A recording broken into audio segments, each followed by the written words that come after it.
ఒక్కసారి కొమ్మూరి గోల్డ్ కి కాల్ చేయండి. తాకట్లో ఉన్న మీ బంగారాన్ని విడిపించి మార్కెట్ ప్రైస్ కి వాళ్ళు కొనుక్కుని మిగతా డబ్బులు మీకు ఇచ్చేస్తారు. అందరికీ నమస్తే, వెల్కమ్ బ్యాక్ టు మనం టీవీ. నేను మీ రమ్య.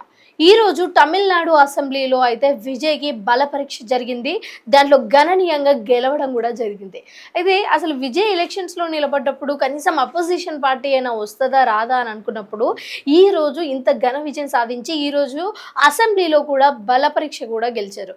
అసలు నిజంగానే ఇప్పుడు ఇంకా విజయ్కి సీఎంగా తిరుగు లేకుండా ఉంటుందా, లేకపోతే ఇంకా ఏమైనా కష్టాలు ఏమైనా ఎదురయ్యే అవకాశాలు ఉంటాయా? ఇవన్నీ కూడా చాలా క్లియర్గా అసలు అలాగే విజయ్కి బల పరీక్షలో తోడ్పడిన టీవీకే కావచ్చు, లేకపోతే వేరే పార్టీలు ఇంకేమేమి తోడ్పాటు అయ్యాయి అన్నవి కూడా ఇవన్నీ కూడా చాలా క్లియర్గా ఈరోజు మనతో పాటు కట్ట కార్తిక్ గారు అయితే చెప్తారు. ఫస్ట్ నమస్కారం అండి. సో ఈరోజు విజయ్ బల పరీక్షలో గెలవడం చాలా సంతోషంగా ఉంది.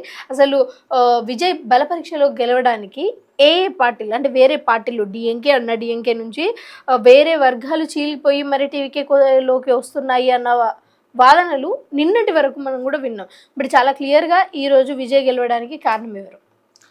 నిజానికి విజయ్ గెలుపు మామూలుగా విజయ్ అసలు 107 స్థానాలు లేదా 108 స్థానాలు సంపాదిస్తాడని ఎవరు అంచనా వేయలేకపోయారు. ఒకే ఒక్క సర్వే సంస్థ తప్ప ఎవరు కూడా విజయ్ చేతికి అధికారం వస్తుందని చెప్పలేకపోయాయి. విజయ్ విషయంలో సర్వే సంస్థలు, జాతీయ సర్వే సంస్థలు కూడా ఫెయిల్ అయ్యాయి. మొత్తానికి తమిళనాడు ఎన్నికల్లో 108 స్థానాలు సంపాదించి టెక్నికల్గా 107, ఎందుకంటే విజయ్ 2 చోట్ల కాబట్టి 107 స్థానాలతోటి విజయ్ మంచి విజయాన్ని సాధించాడు. అయితే 107 స్థానాలు సంపాదించినప్పటికీ అధికారం కావాలంటే కావాల్సిందే 118 మ్యాజిక్ ఫిగర్. ఎందుకంటే మొత్తం 234 స్థానాల్లో 118 స్థానాలు, సగానికంటే ఒక స్థానం ఎక్కువ ఉంటేనే వాళ్ళకి అధికారం ఇస్తారు. అప్పుడు విజయ్కి కావాల్సింది 11 సీట్లు అయితే కాంగ్రెస్ సీట్లు చాలా క్లియర్ గా 5 సీట్లు విజయ్కే. అప్పుడు కాంగ్రెస్ నుంచి 5 వచ్చాయి, నువ్వు చెప్పినట్టు 11 కావాల్సి వచ్చినప్పుడు మిగతా 6 ఎక్కడి నుంచి వస్తాయి అనే కాడ చాలా మీమాంస నడిచింది. నిజానికి గవర్నర్ ఆ టైంలో విజయ్కి అన్ఫేవర్గా ఉండి విజయ్ని ఒక రకంగా ప్రమాణ స్వీకారం చేపిస్తాడా లేదా అనే డౌట్ కూడా వచ్చింది ఒక టైంలో.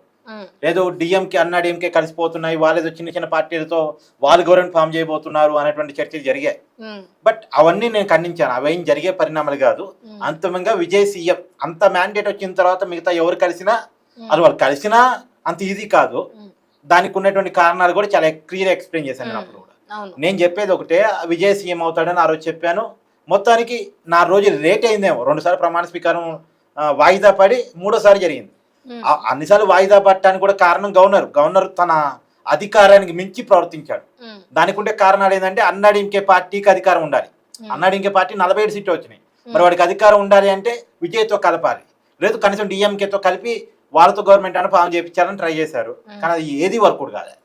ఇటు విజయ్ ఏమో అన్నాడీఎంకేతో కలవడానికి ఇష్టపడలేదు, డిఎంకే అన్నాడీఎంకే కలిసినా అది టెక్నికల్ గవర్నమెంట్ ఫామ్ అయ్యే పరిస్థితి లేదు నిజానికి. కానీ విజయ్ ఇప్పుడు అసెంబ్లీలో ఈ బల పరీక్షను కూడా అంటే గణనీయంగా విజయాన్ని సాధించారు కాబట్టి ఇప్పుడు దీంట్లో తోడ్పడ్డ వాళ్ళు ఎవరు అంటే డిఎంకే వాటికి వస్తున్నాను. నిజానికి విజయ్కి మద్దతు ఇచ్చే వాళ్ళు ఎవరు అన్న కాడ ఒక 4-5 రోజుల ప్రధానమైనటువంటి చర్చలు జరిగాయి. తర్వాత మొదట్లో అంటే ఇంకెవరు లేరు, ఒకటి అన్నాడీఎంకే కూటమి, డిఎంకే కూటమి, విజయ్. ఇప్పుడు విజయ్కి ఎవరైనా మద్దతు ఇవ్వాలంటే ఈ 2 కూటమిల నుంచి బయట వచ్చి మద్దతు ఇవ్వాలి. డిఎంకే కూటమిలో ఉన్నటువంటి కమ్యూనిస్ట్, కాంగ్రెస్ అంటే వెంటనే ఉరికొచ్చింది, వాళ్ళ నైతిక విలువలు లేవు, ఉరికొచ్చేసి విజయ్కి మద్దతు ఇచ్చారు 5. కానీ మిగతా ఎవరు ఇస్తారు? ఎవరు ఇవ్వాలన్నా కానీ వాళ్ళ కూటమిలు ఉన్నాయి. వాళ్ళు ఆల్రెడీ విజయ్కి వ్యతిరేకంగానే పోటీ చేశారు. వాళ్ళు వచ్చి మద్దతు ఇవ్వాలంటే వెనక ముందు ఆడతారు కదా. సో ఆ టైంలో అసలు విజయ్ మళ్ళీ గవర్నమెంట్ ఫామ్ చేయగలుగుతాడా లేదా అనేటువంటి పెద్ద చర్చ జరిగింది. అప్పుడు కమ్యూనిస్టులు 9 రాజ్యాంగ సంక్షేమం ఏర్పడింది కాబట్టి మేము డిఎంకే కూటమిలోనే నైతికంగా ఉంటాం, టెక్నికల్ గా మాత్రం మీకు మద్దతు ఇస్తున్నాం, మాకు మంత్రి పదవులు కూడా అవసరం లేదు అని 9 మద్దతు ఇచ్చారు.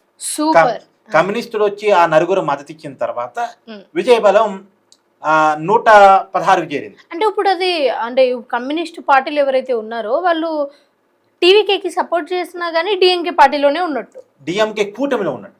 డిఎంకే కూటమి నైతికంగా డిఎంకే కూటమిలో ఉంటారు, టెక్నికల్ గా విజయ్కి మద్దతు ఇచ్చారు. ఓకే, బట్ అట్లా డిఎంకే ఏమి అభ్యర్థించలేదా? డిఎంకే అడ్డు చెప్పలేదు. రాజ్యాంగ సంక్షేమం ఉంది కాబట్టి అక్కడ స్టాలిన్ కూడా చాలా గౌరవంగా చాలా హోందాగా ప్రవర్తించారు. అక్కడ రాజ్యాంగ సంక్షేమం ఉంది కాబట్టి స్టాలిన్ కూడా దానికి అడ్డు చెప్పలేదు.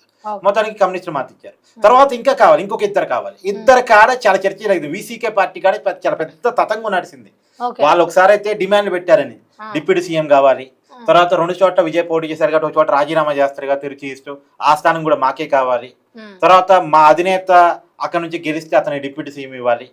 తర్వాత ఆ వీసీకే పార్టీ అధినేత ఆల్రెడీ ఎంపీగా ఉన్నాడు, ఆ ఎంపీ స్థానాన్ని రాజీనామా చేస్తే ఆ ఎంపీ స్థానాన్ని మళ్ళీ తిరిగి వాళ్ళకే ఇవ్వాలి. ఇది కాక మళ్ళీ వాళ్ళిద్దరికి ఎమ్మెల్యేలు ఉన్నారుగా, ఆ ఇద్దరు ఎమ్మెల్యేలు ఇంకొకరికి మంత్రి పదవి ఇవ్వాలి, అంటే ఒక డిప్యూటీ సీఎం ఇవ్వాలి, ఒకరికి ఇంకొకరికి మంత్రి పదవి ఇవ్వాలి. తర్వాత ఆ డిప్యూటీ సీఎం ఇచ్చే వ్యక్తిని ఎమ్మెల్యేగా గెలిపించే బాధ్యత కూడా విజయ్ తీసుకోవాలి. సో మళ్ళీ ఇంకో రాజ్యసభ సీటు కావాలి. ఇలా నానా రకాల డిమాండ్ పెట్టారు. వాళ్ళకు ఉన్నది 2 ఎమ్మెల్యేలే, ఆ 2 ఎమ్మెల్యేలకి ఇన్ని డిమాండ్ పెట్టారు. ఎందుకంటే అవసరం కాబట్టి, అవకాశం వచ్చింది కాబట్టి, ఇప్పుడు వేరే ఆప్షన్ లేదు కాబట్టి. సరే ఏదేమైనా విమర్శలు వచ్చిన తర్వాత వీసీకే వెనక్కి తగ్గి వాళ్ళు కూడా మంత్రి పదవులు మేమేం తీసుకోం, మత్తు ఇస్తున్నాం అని చెప్పేసి ఇచ్చారు.